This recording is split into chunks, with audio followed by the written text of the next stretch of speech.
The year is 2022 and Argentina have reached the final of the FIFA World Cup in Qatar. The Albiceleste are looking to lift their first trophy since 1986, and they re-facing off against defending champions France in what is an absolute thriller of a match. In extra time, both teams are level at 3-3 and Argentina are awarded a penalty. Up steps Lionel Messi, but he's denied by French goalkeeper Hugo Lloris. It all comes down to the final kick, where Argentina's Angel Di María steps up, with the entire weight of a nation on his shoulders. El Fidio, as he's affectionately known, sends the ball past Lloris and into the back of the net. Cue the celebrations from Messi, the fans and the rest of the squad, as Argentina have done it. They are the 2022 World Cup champions. Can Messi and Argentina turn things around in the ensuing penalty shootout? But when she asked him if he wanted to try playing himself, he replied, "No, I want to play PlayStation." Despite being naturally skinny, he developed an incredible dribbling style that allowed him to nutmeg opponents with ease. And soon enough he attracted the attention of scouts from top clubs in Argentina. Little did she know that just a few years later, her son would be playing at the highest level possible.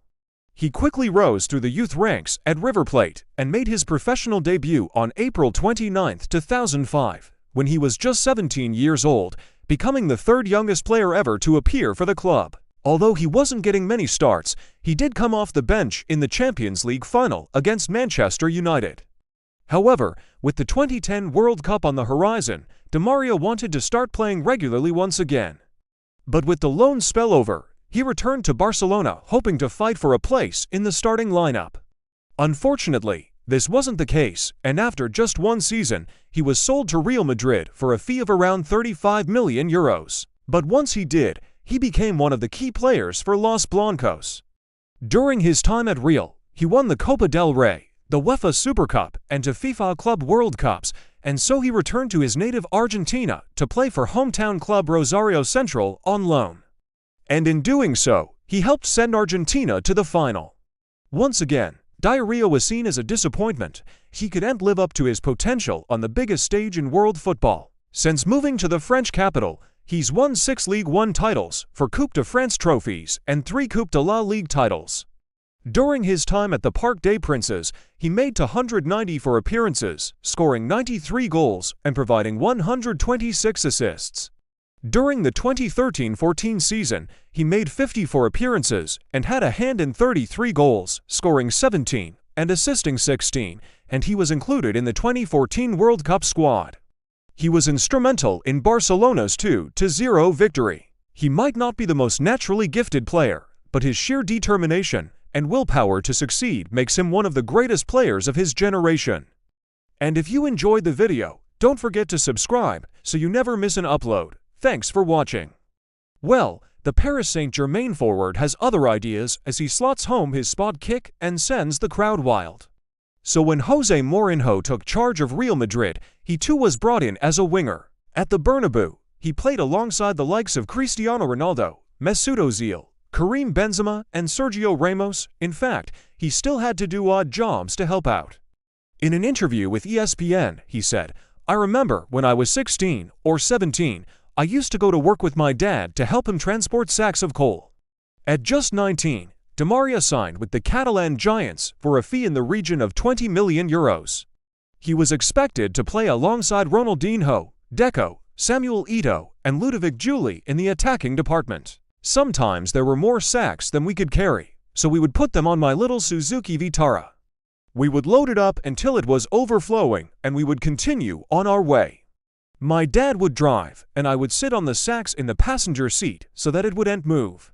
Then we would do the same on the way back, but it's not over yet, as France also score their first 3 penalties. There's no doubt that Messi was the star of the tournament, and he picked up the golden ball for his troubles. But Di María was arguably Argentina's second most important player. He scored 17 goals and provided 33 assists in 67 games for River Plate, and soon Europa's elite were circling. He finished the competition with 7 appearances and 7 goal contributions, including 1 goal and 4 assists.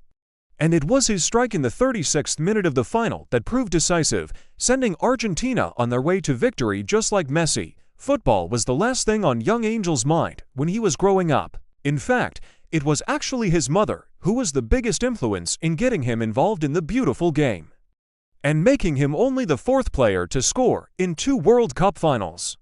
With his performances and party tricks, Di María looked like a natural at football.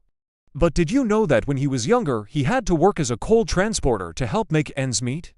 How did this shy kid from humble beginnings eventually become one of the best attacking midfielders in the world? Welcome to our channel, where today we'll be telling the inspiring story of Angel Di María, aka the video. Let's start at the beginning. Angel Fabian Di María was born on February 14, 1988, in the small town of Rosario in Argentina. His mother, who worked as a cleaner, would take Di María to watch local matches near their house so that he could watch the players kick a ball around. When he was 7 years old, Di María began playing street football with the older kids in the neighborhood. At 11, he went on trial at Club Atlético River Plate and was immediately welcomed onto the team due to his incredible talent. Di María was now earning a decent wage, but he wasn't earning enough to completely lift the financial burden from his family. Despite having such humble beginnings, it didn't take long for Di María's raw talent to shine through. On July 1, 2007, Barcelona came calling. Di María got off to a great start at the Camp Nou, and in his first season won the UEFA Champions League and La Liga. And although he didn't get much playing time during his time at the club, Di María was happy to learn from some of the best players in the world. He had a fantastic spell at Rosario, scoring 11 goals and providing 8 assists in just 16 games. Even though Di María had won trophies at Barcelona, he always felt he wasn't appreciated and often felt homesick. Initially, Di María struggled to adapt to life at Real, and it took him a while to nail down a regular starting spot. It was during his time at Real Madrid that Di María really began to blossom, and his stats started to reflect his high quality. Now that he was playing some of the best football of his career, he caught the eye of his national team manager, Alejandro Sabella. As fate would have it, Di María scored the goal that knocked his childhood heroes, Brazil, out of the competition.